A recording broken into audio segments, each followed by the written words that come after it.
envahir un pays voisin pour y défendre ses intérêts. C'est ça la réalité. Quand vous les voyez poindre leur tête chez vous, n'y voyez pas autre chose. Même s'ils vous tiennent le discours inverse. Monsieur Macron, je vous ai écouté, une fois de plus, sermonner la Russie au nom de la communauté internationale. Vous nous accusez de néocolonialisme, d'agression et de violation du droit international. Permettez-moi de répondre avec clarté. La Russie n'a jamais été une puissance coloniale au sens où l'a été la France.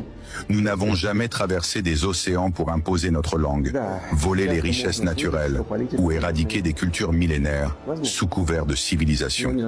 L'Afrique, l'Asie, l'Amérique latine portent encore les cicatrices des siècles de domination française, britannique ou belge. Des cicatrices que ni les excuses tardives, ni les promesses creuses ne sauraient effacer.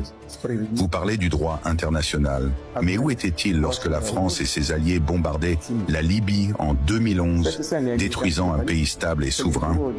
Où était-il quand vous souteniez des groupes armés en Syrie ou que vous interveniez en Afrique sous prétexte de sécurité, tout en exploitant l'uranium du Niger ou le pétrole du Gabon? Où était votre voix quand Israël bombardait Gaza, tuant femmes et enfants et détruisant des hôpitaux? Là, soudainement, la France ne parle plus de droit international. Monsieur le Président, vous accusez la Russie de mener une guerre d'empire contre l'Ukraine. Mais il s'agit d'une guerre défensive, une guerre pour protéger nos frontières, nos populations russophones et nos intérêts vitaux face à l'expansion continue de l'OTAN. Ce n'est pas Moscou qui a encerclé Paris de bases militaires. C'est l'Occident qui, depuis 30 ans, avance ses pions jusqu'à nos portes.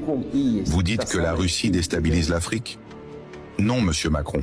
Ce sont les peuples africains eux-mêmes qui, lassés de l'ingérence française, choisissent de se tourner vers la Russie pour la simple raison que nous les traitons en égaux.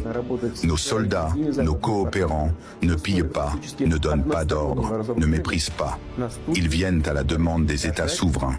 Et vous, président français, osez parler d'empire, quand votre propre pays maintient encore des territoires sous domination outre-mer. Quand des jeunes manifestent dans les rues de Paris pour dénoncer la violence, l'exclusion et le mépris d'État dans les banlieues. Quant à la puissance russe, elle ne se mesure pas seulement à nos armées ou à nos armes hypersoniques. Elle se mesure à notre histoire. Qui a brisé les armées de Napoléon quand la France voulait dominer l'Europe? La Russie. Qui a vaincu Hitler au prix de 27 millions de morts? L'Union soviétique. Sans nous, monsieur Macron, ni la France libre, ni l'Europe actuelle n'existerait.